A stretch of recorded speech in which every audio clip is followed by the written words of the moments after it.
જય શ્રી કૃષ્ણ વિદ્યાર્થી મિત્રો, ઓનલાઈન એજ્યુકેશનમાં હું આપ સૌનું હાર્દિક સ્વાગત કરું છું. આજે લેક્ચર નંબર 7. આપણે ગયા લેક્ચરમાં 1.1 નો અભ્યાસ કર્યો હતો, તેમજ ઉદાહરણ 1 થી 10 નો પણ અભ્યાસ કરી લીધો. આજે આપણે પેજ નંબર 16, ટેક્સ્ટ બુકમાં જે પેજ નંબર 16 છે ત્યાંથી આપણે અભ્યાસ કરવાનો છે. તો થોડી પહેલા થિયરી આવશે, કારણ કે 1.2 છે એમાં આપણે સંભાવનાની જે વ્યાખ્યા આધારિત છે, સંભાવનાના સૂત્ર આધારિત દાખલા છે તે શીખવાના છે.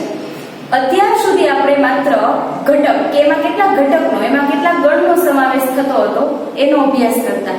હવે આપણે સંભાવનાના સૂત્ર આધારિત અભ્યાસ કરવાનો છે. તો પહેલા સંભાવનાની ગાણિતિક વ્યાખ્યા શું છે, સાનુકૂળ પરિણામ કોને કહેવાય, કુલ પરિણામ કોને કહેવાય, સમસંભાવની ઘટના કોને કહેવાય. તો સૌપ્રથમ આપણે એનો અભ્યાસ કરી લઈએ. સમસંભાવી ઘટના ટેક્સ્ટ બુકમાં પેજ નંબર 16 પર છે.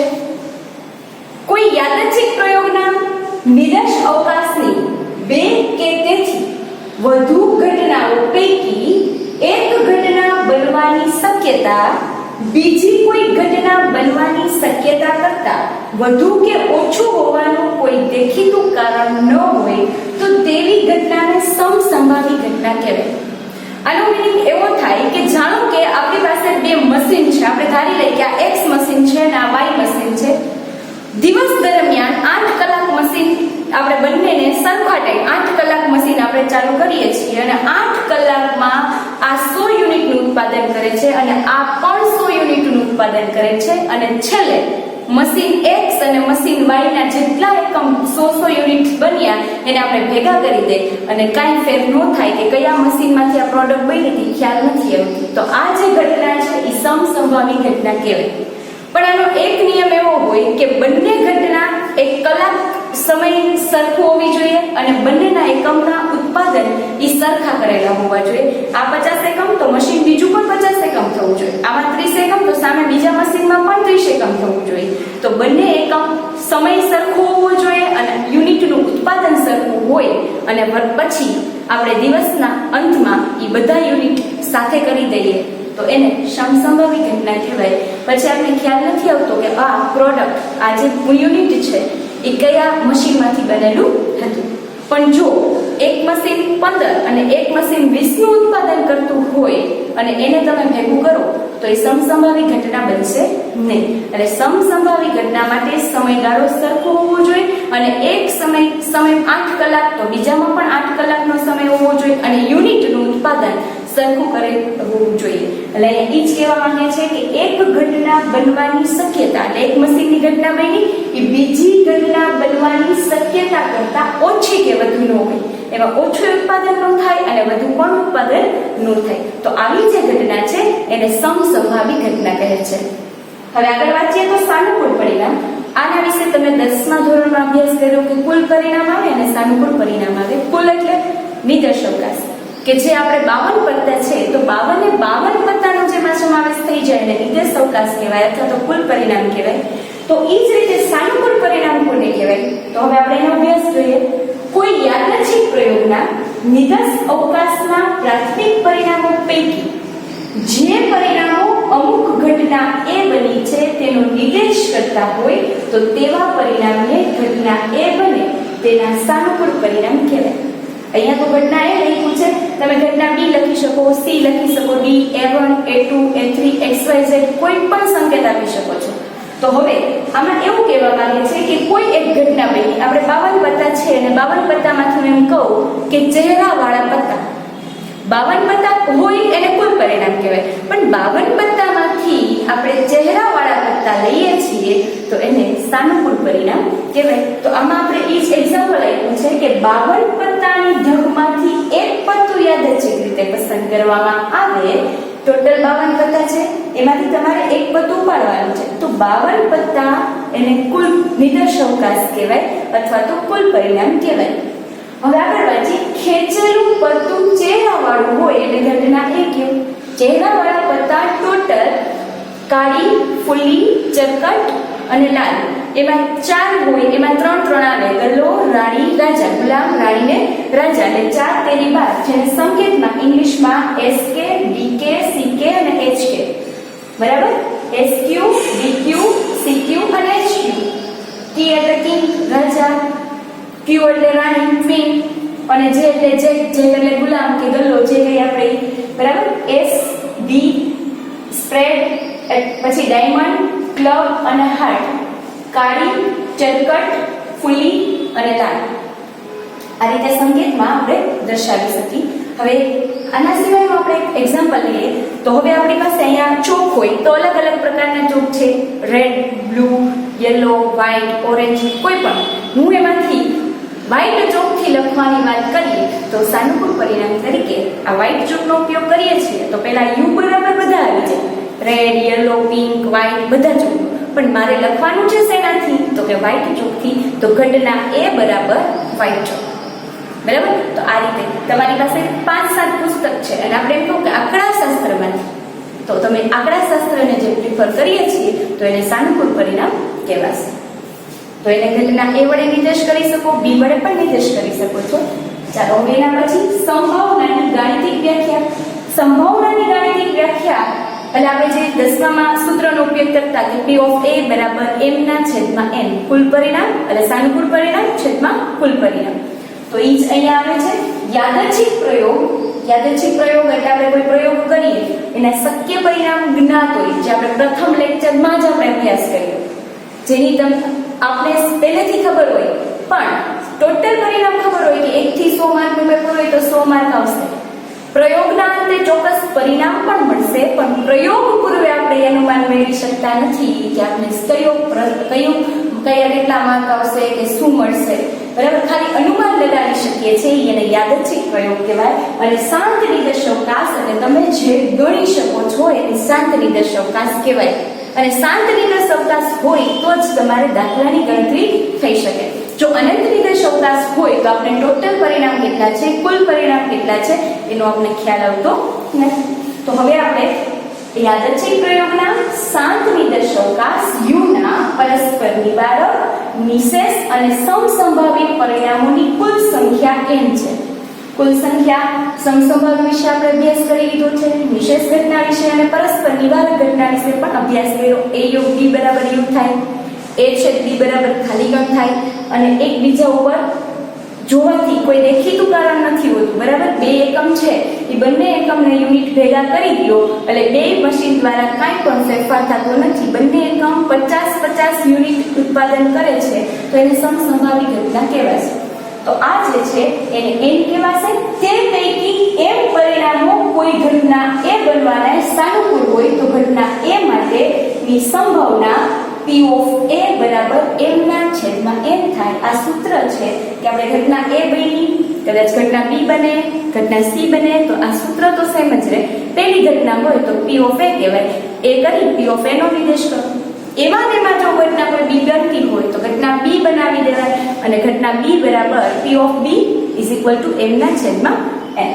તો અહીંયા ઘટના a બનવાની સંભાવનાને સંકેતમાં P of A, P એટલે probability of A, probability of B, એવી રીતે તમે આને વચ્ચે P of A.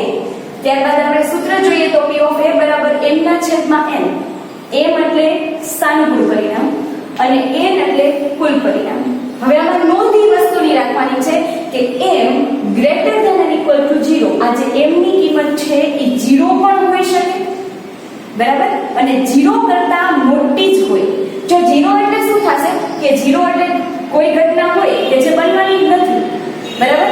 તો એ વસ્તુ સૂર્ય પૂર્વમાં જો કે પશ્ચિમમાં ન ઉગે તો એ ઘટના કેવી કહેવાય? તો એની ઘટના ચોક્કસ ઘટના હોઈ શકે, અશક્ય ઘટના છે. તો અશક્ય ઘટના હોય તો એનો જવાબ આવે 0.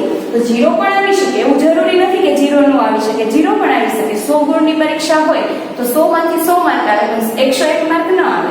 તો અશક્ય ઘટના છે. તો અશક્ય ઘટના થાય ત્યારે એના પરિણામ થશે 0. એટલે 0 થાય એટલે અહીંયા તમારે m બરાબર 0 પણ આવી શકે અને 0 થી વધારે પણ આવી શકે. જ્યારે n ગ્રેટર ધેન 0, 0 એટલે 0 નહીં આવે પણ 0 થી મોટા હશે. n હંમેશા n એટલે આપણે જે કુલ પરિણામ છે એ 0 ન હોય, કારણ કે 100 માર્કનું પેપર હોય તો 0 ન આવે. 0 થી 100 ની વચ્ચે માર્ક્સ આવશે. બરાબર. એટલે n બરાબર 0 થી મોટા અને બંને પૂર્ણાંક સંખ્યા હોય. પૂર્ણાંક એટલે પોઈન્ટમાં ન આવે એ રીતે. એટલે m less than and equal to n, એટલે આમાં શું થશે, m નાનો છે n મોટો છે, બરાબર. એટલે n કોના કરતા મોટો થાય તો કે m જેવડોય હોઈ શકે અને એના કરતા મોટો પણ હોઈ શકે. એટલે n ની કિંમત હંમેશા મોટી હોય, કોના કરતા, m કરતા. એટલે m હંમેશા n કરતા, એટલે સાનુકૂળ પરિણામ ઓછા હોય કુલ પરિણામ કરતા, ટૂંકમાં સમજીએ તો. ત્યારબાદ અહીં n શૂન્ય કે અનંત નથી. જો અહીંયા શૂન્ય મૂકી દઈએ તો જવાબ શૂન્ય આવી જશે, અને જો અહીંયા અનંત એટલે આપણે ખબર જ હોય કે ક્યાં સુધી છે તો દાખલાની ગણતરી થઈ શકતી નથી. એટલે આપણે જે સંભાવનાના ચેપ્ટરમાં n ક્યારેય શૂન્ય નહીં હોય અથવા તો અનંત સુધી નહીં હોય. તો હવે જોઈએ તો સંભાવનાની ગાણિતિક વ્યાખ્યાને વિકલ્પમાં મોસ્ટ એમપી ઘણી વખત પૂછાય છે કે સંભાવનાની ગાણિતિક વ્યાખ્યાને બીજા કયા નામેથી ઓળખાય છે, તો બીજા પ્રશિષ્ટ વ્યાખ્યા તરીકે પણ ઓળખવામાં આવે છે, તો એનું બીજું નામ છે. તો હવે આપણે દાખલાની ગણતરી કરીએ. દાખલાની શરૂઆત કરતા પહેલા હજી થોડી થિયરી છે પેજ નંબર 17 પરની, તે શરૂઆત કરીએ. તો ધારણા છે, સંભાવનાની ધારણા ગાણિતિક વ્યાખ્યા જે રીતિ આપણે જે હમણાં અગાઉ જોયું, હમણાં વ્યાખ્યા જોઈ એના રિલેટેડ થોડી ધારણા છે. 3 ધારણા 3 માર્કમાં પૂછાઈ શકે. એક ધારણાનો 1 માર્ક હોય. યાદચ્છિક પ્રયોગના નિદર્શ અવકાશના પરિણામોની સંખ્યા શાંત છે. શાંત એટલે તમે એને ગણી શકો તેવી, અનંત નહીં. શાંત એટલે પરિણામ, શક્ય પરિણામો આપણે ખબર હોય, પરમિત હોય, જાણી શકતા હોય, એને શાંત કહેવાય. અનંત એટલે જે પરિણામ છે એ આપણે ખબર નથી, અનંત સુધી છે તો એને અનંત કહેવાશે. પણ યાદચ્છિક પ્રયોગના આપણે જે દાખલાની ગણતરી કરવાની છે તેના પરિણામોની સંખ્યા કેવી છે, જ્ઞાત છે. યાદચ્છિક પ્રયોગના નિદર્શ અવકાશના કુલ પરિણામોની સંખ્યા જ્ઞાત છે. જ્ઞાત એટલે તમે જાણી શકો છો કે કેટલા, 5. આપણે પ્રથમ 5 પ્રાકૃતિક સંખ્યા હોય તો આપણને ખ્યાલ છે કે 1 2 3 4 5 આવશે, બરાબર. પછી આપણે કોઈ કહીએ કે આપણે આપણા ધોરણ 12 ના કોમર્સના વિષય, તો આપણને ખબર હોય કે 7 વિષય આવે, ઓપ્શનલ હોય તો વધારે, પણ આપણે ખ્યાલ છે કે આ 7 વિષયની પરીક્ષા દેવાની છે, તો એ જ્ઞાત છે એટલે એ આપણે જાણી શકીએ છીએ. યાદચ્છિક પ્રયોગના નિદર્શ અવકાશના પરિણામો સમસંભાવિત છે, જેની વ્યાખ્યા હમણાં આપણે સમસંભાવવાની શરૂઆત, આપણે લેક્ચરની શરૂઆત જ સમસંભાવી ઘટનાથી કરી, બરાબર. તો સમસંભાવી એટલે એક ઘટના બનવાનું કારણ બીજી ઘટના બનવાથી ઓછું કે વધુ હોવાનું કોઈ દેખીતું કારણ ન હોય તો તેને સમસંભાવી ઘટના કહેવાશે. તો સમસંભાવી ઘટના આજે આપણે જે દાખલો મળશું એ કેવો હશે, સમસંભાવી હશે, એકબીજા ઉપર આધારિત રહેશે નહીં. તો એક શાંત, એક જ્ઞાત અને એક સમસંભાવી, આ 3 મુદ્દા યાદ રાખવાના અને નીચે અંડરલાઈન કરી લેવાની.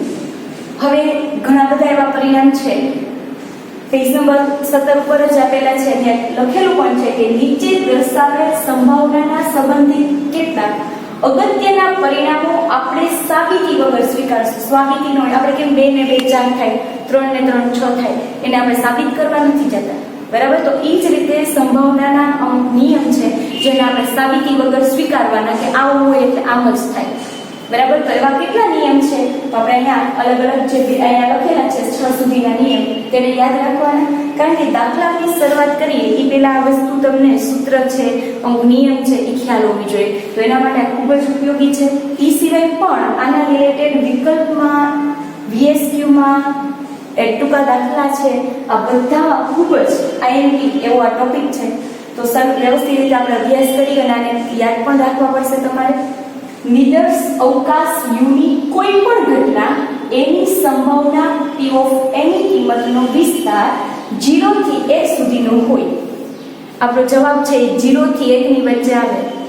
જો 0 થી 1 ની વચ્ચે ન આવે તો આપણે કંઈક ભૂલ કરી છે એવું પણ ખ્યાલ આવી જશે. એટલે સંભાવનાનો આપણે જ્યારે દાખલો કરી ત્યારે એનો જવાબ 0 થી 1 ની વચ્ચે જ આવે, બરાબર. એટલે જો લખ્યું છે 0 less than and equal to P of A less than and equal to 1. આ ગાણિતિક રીતે આ લખી શકાય, આ વિકલ્પમાં પણ છે, બંને less than and equal to છે.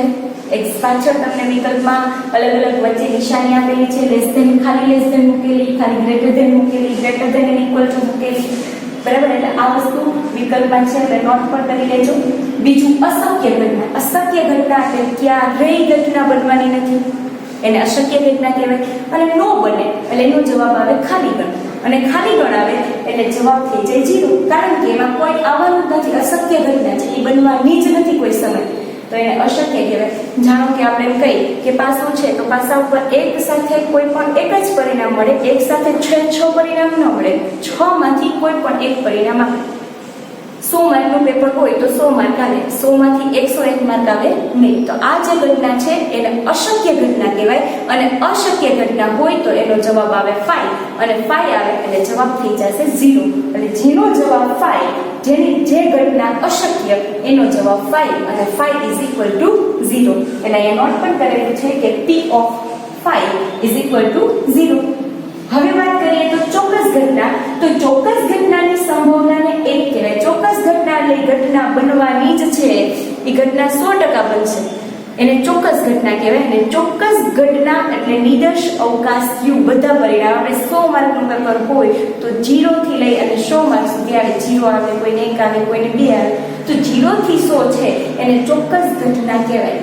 બરાબર. સોમવાર છે તો સોમવાર પછી તરત જ મંગળવાર આવે તો એને ચોક્કસ ઘટના કહેવાય. મંગળવાર પછી તરત જ બુધવાર આવે તો આ જે ઘટના છે એને ચોક્કસ ઘટના તરીકે ઓળખવામાં આવે છે. અને તેને સંકેતમાં U વડે દર્શાવાય.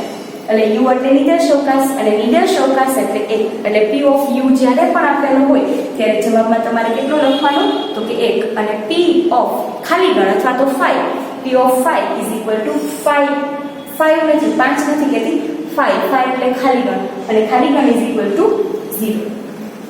હજી આગળ જોઈએ તો નિદર્શ અવકાશ U ની કોઈ પણ ઘટના એ ની પૂરક ઘટના A ની સંભાવના. આનો અભ્યાસ આપણે કરી ગયા કે પૂરક ઘટના કોને કહેવાય. બરાબર. તો કે U એ શાંત નિદર્શ અવકાશ હોય, ઘટના A તેની કોઈ એક ઘટના હોય, ઘટના A માં ન હોય અને U માં હોય એને પૂરક ઘટના કહેવાય. અને ટૂંકમાં P of A શોધવો હોય તો એકમાંથી P of A બાદ કરી દો એટલે ખબર પડી જશે કે આપણે P of A કેટલા છે. જાણો કે હું એમ કહું કે આપણે એક બુક છે, બરાબર, આપણે સ્ટેટનો 2 ભાગ છે, આપણે એમ કહું કે સ્ટેટના બીજા ભાગમાંથી આ લેવાનું, તો તમારો સ્ટેટનો બીજો ભાગ થયો એ A કહેવાશે. તો A કોને કહેવાશે તો કે સ્ટેટનો પહેલો ભાગ એ આપણો A કહેવાશે. આપણી પાસે આંકડાશાસ્ત્રની 2 બુક હોય, બરાબર. તો આપણે હું એમ કહું કે આપણે બીજા ભાગમાં અભ્યાસ કરીશું તો આપણે P of A તરીકે કયો ભાગ લીધો તો કે બીજો ભાગ લીધો. તો પહેલો ભાગ છે એ આપણો A ગણાશે, બરાબર. તો આવી રીતે કોઈ પણ જે ઘટના છે એ સિવાયનું જે લઈ એને કહેવાય A જે વધતું હોય એ. એટલે એકમાંથી P of A બાદ કરો તો P of A મળે, અને P of A બરાબર 1 - P of A.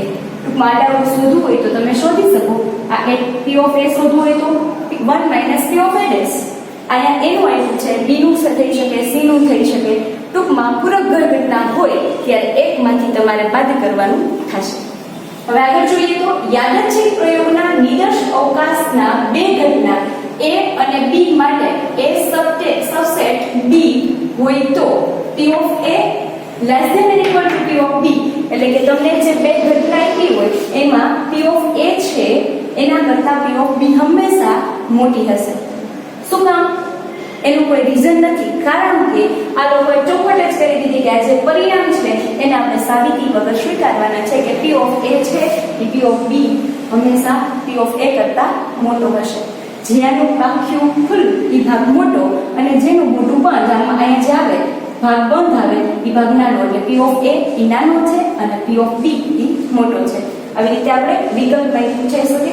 ત્યારબાદ P of B - A કઈ રીતે મળે તો કે P of B - P of A. આને પણ આપણે એમને સ્વીકારી લેવાનું કે આ ગાણિતિક નિયમ છે એને આપણે એક્સેપ્ટ કરી લેવાનું, અને વિકલ્પમાં આ બંને વસ્તુ આપેલી છે.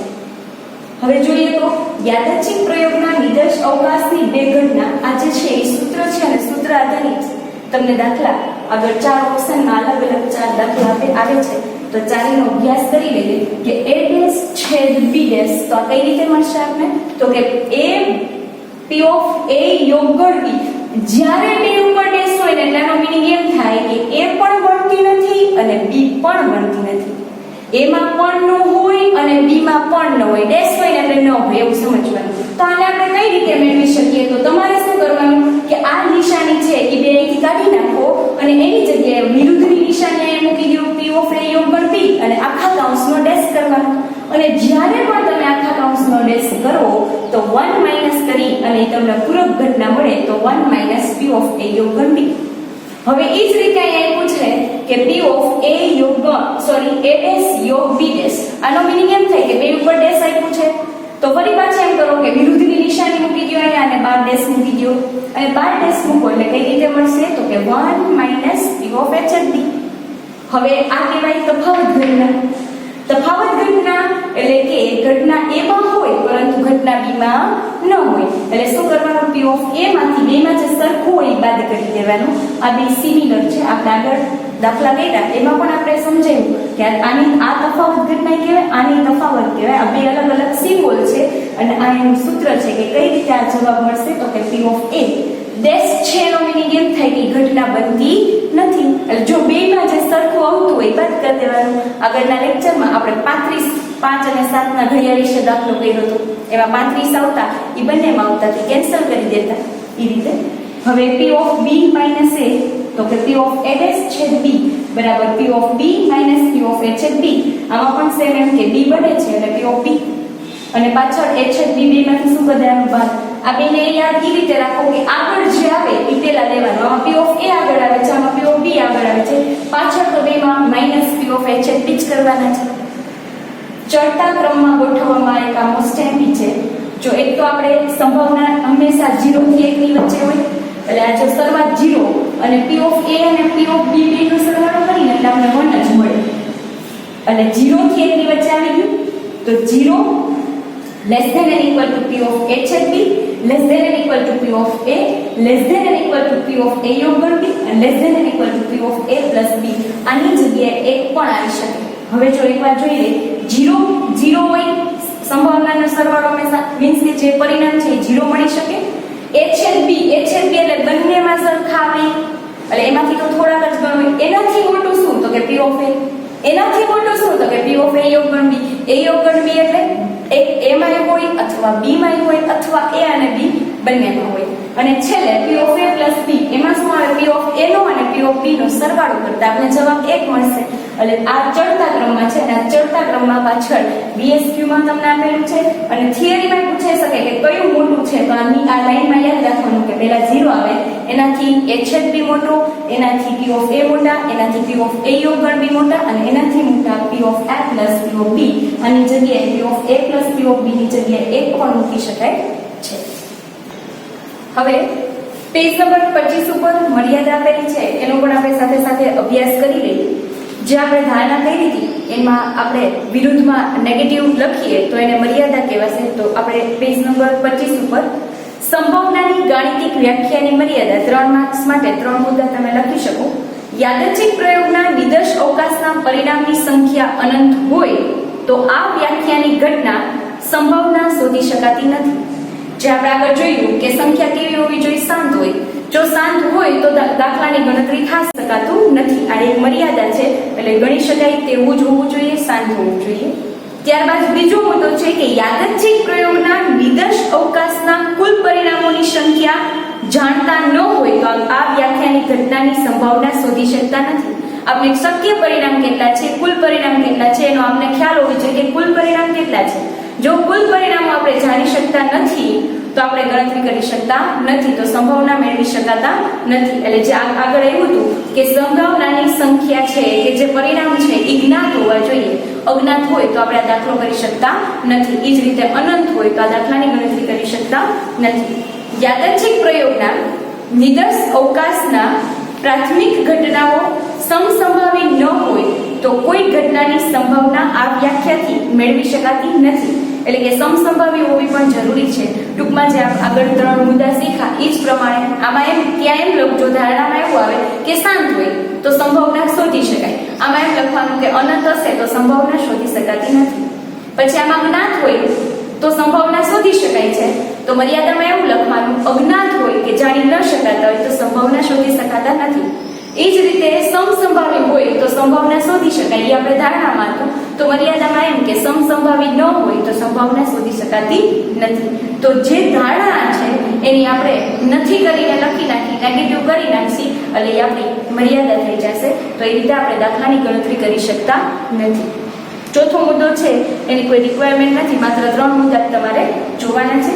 હવે આપણે સ્વાધ્યાય 1.1 અને એમાં આપણે દાખલા 1 ની શરૂઆત કરીએ.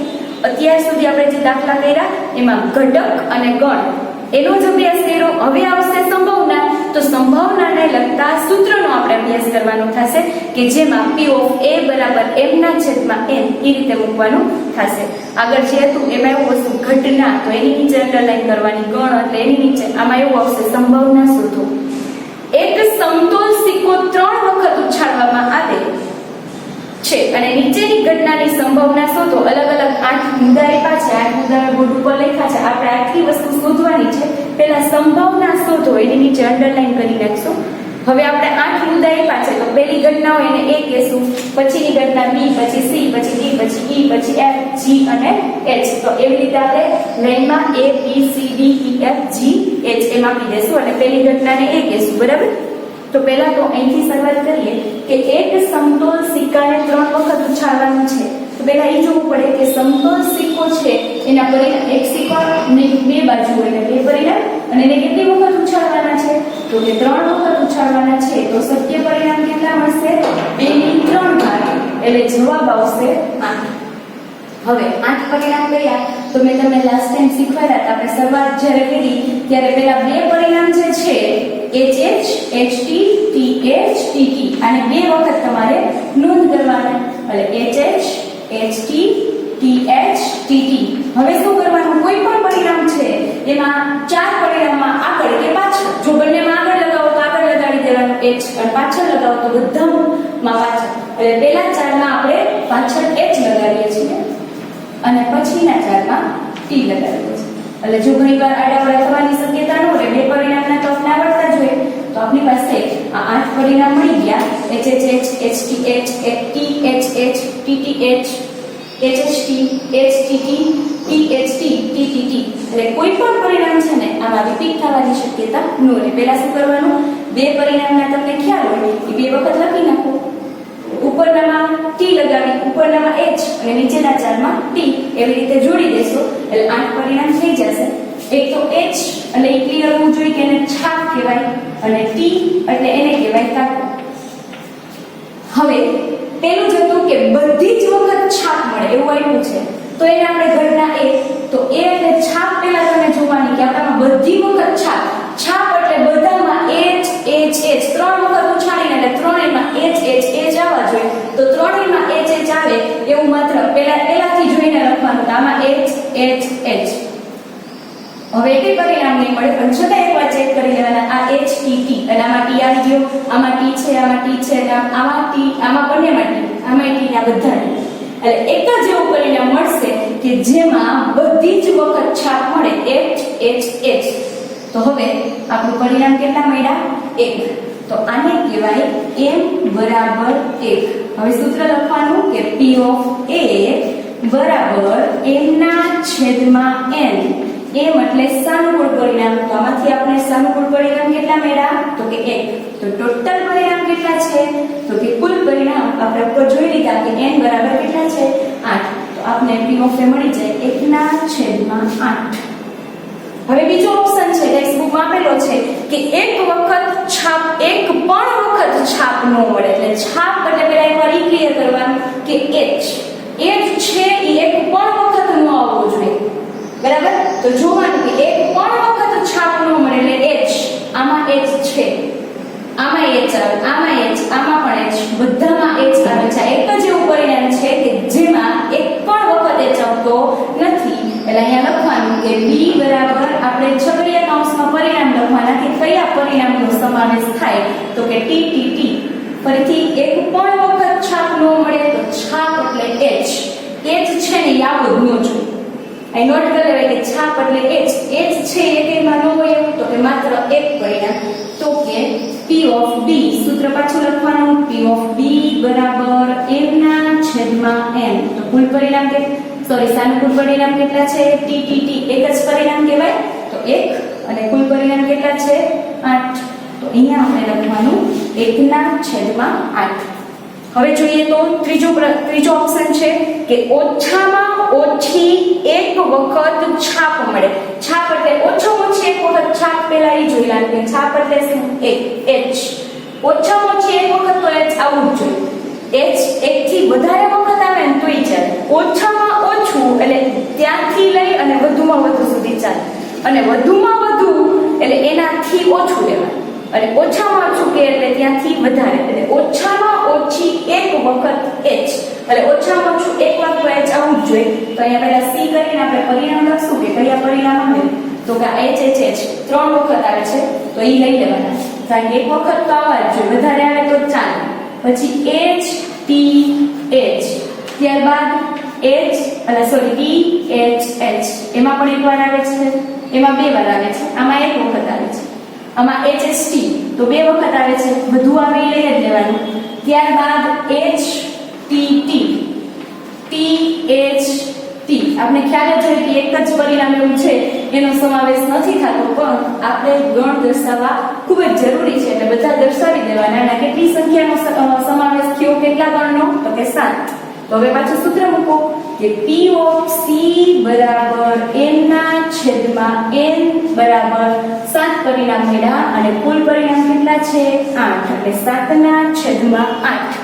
આ ઘટના કેવી બની, તો આનાથી આ ઘટના આજે આપણે બી શોધ્યો એમાંથી આ ઓપોઝિટ ઘટના થઈ. ઓપોઝિટ એટલે આમાં જેનો સમાવેશ થાય છે એમાં આ એકનો આમાં સમાવેશ નથી થતો, ટીટીટી એનો જ આમાં સમાવેશ નથી થતો, તો આને તમે બી ડેશ વડે પણ દર્શાવી શકો, કારણ કે આ જે છે એમાંથી આ એક કાઢી નાખ્યું એટલે બીજા બધા 7 નો સમાવેશ આમાં થયો, તો આને બી કહેવાય, અને આને બી ડેશ તરીકે પણ તમે લખી શકો, અને સી તરીકે દર્શાવવું હોય તો કોઈ પ્રોબ્લેમ નથી. હવે જોઈએ તો એકથી વધુ વખત કાઢો, એકથી વધુ વખત, એક નહીં લેવાનું પણ એકથી વધારે લેવાનું, એટલે કાઢો એટલે પહેલા એ જોવાનું કે ટી, તો ટી છે ને એકથી વધારે વાર આવવું જોઈએ, એકથી વધુ એટલે આમાં તો એકેય વાર છે જ નહીં, એમાં ન આવશે, એટલે એના પછી જોવો તો આમાં એક જ વખત આવે છે ટી, આમાં એક વાર ટી, આમાં આવે છે એકથી વધુ વખત, 2 વખત છે, એકનો સમાવેશ ન થાય કારણ કે એકથી વધુ કીધું, એમ કે એક જેટલું એક કે એકથી વધુ કે તો એકનો સમાવેશ થાય, પણ એકથી વધુ કે તો એકનો સમાવેશ થાય નહીં. હવે અહીંયા જોઈએ તો 2 વખત ટી નથી, અહીંયા 2 વખત યસ તો HTT, અહીંયા 2 વખત ટી છે એટલે આનો સમાવેશ થશે, 3 વખત છે, 3 વખત તો લઈ જ શકીએ, બરાબર. તો હવે P of આ કેટલા પરિણામ લઈ મળ્યા, તો બાજુમાં નોટ કરી નાખવાની 4. તો હવે P of D બરાબર n ના છેદમાં n બરાબર 4 ના છેદમાં 8. જો ભાગ નહોતા ઉડતા ત્યાં સુધી નહીં ઉડાડવાના, પણ ભાગ ઉડે તો ઉડાડવાના, પણ કોઈ પણ જવાબ નહીં લખવાનો આમાં. ભાગ ઉડે એટલે કેટલા આવશે 4 નું 8 એટલે 1 ના છેદમાં 2. ત્યારબાદ આપણે 5મો ઓપ્શન આપેલો છે, તો 5માને આપણે ઈ કહેવાના, અને એમાં એવું લખ્યું છે કે વધુમાં વધુ એકવાર છાપ, વધુમાં વધુ એટલે એનાથી ઓછું લેવાનું. પહેલા તો વધુ છાપ એટલે નોટ કરો કે આપણે h ને જોવાની, તો વધુમાં વધુ એક વખત h આવવો જોઈએ, એનાથી વધારે આવવો જોઈએ નહીં, એટલે વધુમાં વધુ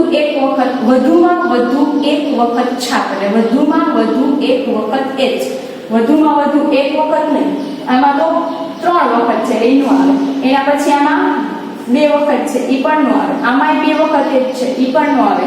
વધુમાં વધુ કીધું એટલે અહીંયા આ પરિણામ આવશે TTH, ટૂંકમાં ઉપરના જે પરિણામ છે એ જ પાછામાં રિપીટ થશે, આમાં 2 વખત h છે ઈ પણ નહીં આવે, અહીંયા HTT ઈ આવશે, THT આવશે, નો આવતું હોય ઈ પણ આમાં લઈ લેવાનું. વધુમાં વધુ એક વખત છાપ મળે તો વધુમાં વધુ એક વાર, એટલે એક વાર છાપ આવ્યું, પણ નો આવતું હોય તો ઈ પણ લઈ લેવાનું, એટલે 0 વખત, વધુ ને વધુ, નો આવે એટલે 0 થી શરૂઆત થાય, તો આમાં એકેય વાર નથી આવતું, તો ઈ પણ આપણે ગણતરીમાં લેશું. તો કેટલા પરિણામ મળ્યા, તો કે 4.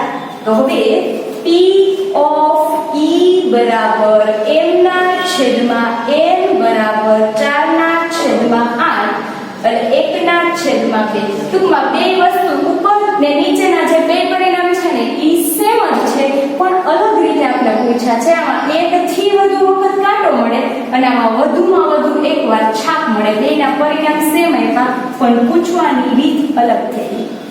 હવે એના પછી 2 થી ઓછી વખત છાપ મળે, છાપ એટલે પહેલા નોટ કરો કે h, 2 થી ઓછી વખત h આવવા જોઈએ, તો પહેલામાં 3 વખત છે, 2 થી ઓછી વખત, ઓમાં 2 વખત છે, એટલે બેનો સમાવેશ ન થાય. આમાં બે એક છે એનો પણ સમાવેશ ન થાય. તો પાછા ઈ જ પરિણામ એવા TTH એની પછી ઓમાં બે વખત એક છે ઈ પણ ન થાય. તો અહીંયા આવશે HTT, ત્યારબાદ THT, ત્યારબાદ TTT. અને બે થી ઓછી વખત એટલે આમાં એક વખત H, આમાં એક વખત H, આમાં એક વખત H અને આમાં એક પણ વખત H આવતો જ નથી. એટલે બે થી ઓછી વખત ત્રણેય ટોપિક સેમ પણ ત્રણેયને અલગ રીતે પ્રશ્ન તરીકે લીધી છે. એટલે આના જવાબમાં પણ કેટલા આવશે? 8. તો P of F બરાબર m ના છેદમાં n અને ટોટલ પરિણામ 4 અને કુલ પરિણામ આપણે કેટલા મળ્યા? સાનુકૂળ 4 પરિણામ અને કુલ પરિણામ 8 એટલે 1 ના છેદમાં 2. હવે એના પછી G. તો એમાં એવું આપેલું છે કે છાપ અને કાંટો વારાફરતી આવે. એકવાર છાપ પછી કાંટો પછી છાપ પછી કાંટો અથવા તો કાંટાથી શરૂઆત કરો તો કાટ છાપ કાટ છાપ. તો અહીંયા જુઓ તો આ તો બધી છાપ જ છે તો આનો આવે. અહીંયા થાય છે એવું છાપ કાંટો છાપ એટલે આ પરિણામ એમાં આવી શકે.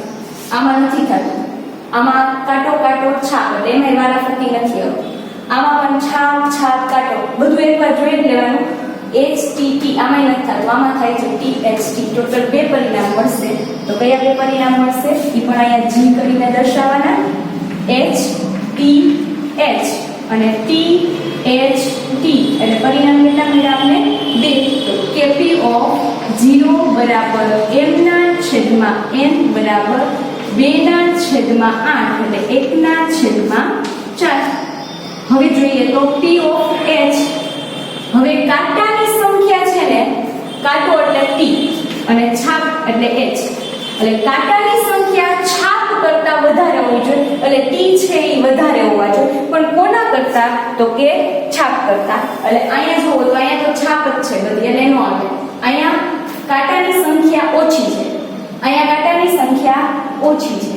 અહીંયા કાંટાની સંખ્યા છાપ કરતા વધારે છે. એટલે જવાબ આવશે TTH. અહીંયા છાપ વધારે છે કારણ કે બે વાર છાપ આવે છે. અહીંયા કાંટો બે વાર છાપ એક વાર એટલે આવી જશે. પાછા આ જ પરિણામ રિપીટ થયા. કે બચ્યા હતા આપણે અહીંયા HTT બરાબર અને અહીંયાથી પાછા HTT. ત્યારબાદ એની બાજુનું પરિણામ THT. એમાં T વધારે વખત છે અને HTTT તો બધી વખત આપણે કાંટો જ મેળવ્યો. આમાં છાપ કરતા વધારે જ કહેવાય. આમાં છાપ કરતા બે વખત આવ્યા તો વધારે વખત આવે. T વધારે વખત આવે. કોના કરતા? H કરતા. તો એવા પરિણામ 4 મળશે. અને નોટ કરવાની 4. તો P of H બરાબર અહીંયા ખાલી H લખવાનું અને પછી P of F સૂત્ર કરો ને ત્યારે જ આગળ P લાગે કારણ કે પ્રોબેબિલિટી ઓફ H એટલે 4 ના છેદમાં 8 4 દુ 8 એટલે 1 ના છેદમાં 2. તો આ રીતે અલગ અલગ ઘટના હોય એને સંભાવનાની રીતે આવી રીતે લખવાનું. તો હવે આજનું હોમવર્ક આપી દઈએ આપણે. તો આના રિલેટેડ જ ઉદાહરણ નંબર 11 છે એ તમારે હોમવર્કમાં કરવાનું રહેશે. જે પેજ નંબર 18 ઉપર આપેલું છે ઉદાહરણ નંબર 11 અને પેજ નંબર 18 ઉપર આપેલું છે એ હોમવર્કમાં કરવાનું થશે. જય શ્રી કૃષ્ણ. નમસ્તે.